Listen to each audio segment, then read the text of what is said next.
ちは、ミスベティチャンネルの翼です。本日も動画をクリックしていただきありがとうございます。本日の動画では以前からリクエストをいただいていました。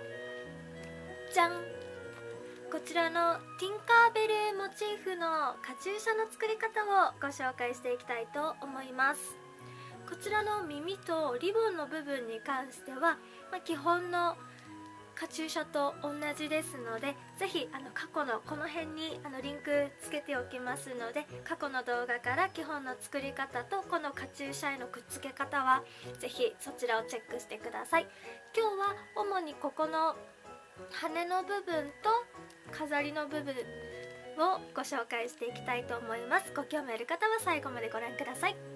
それでは Here we go!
はいできましたテ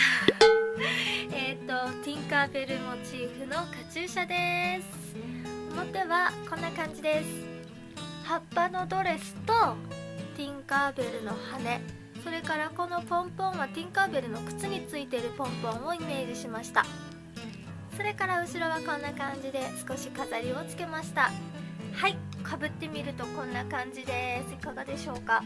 カメラでね見えるかわからないんですけれども、こうやってリボンだったりここの葉っぱの部分に光が当たるとキラキラキラキラって本当に妖精の粉が舞ってるみたいにキラキラするので、すごく可愛くできたかなと思います。ぜひねティンカーベル好きな方は作ってみてはいかがでしょうか。はい、ということで本日はこちらのティンカーベルのカチューシャの作り方ご紹介しました。どなたかの参考になれば嬉しいです。次回の動画はこちら。また見てくださいね。バイバーイ。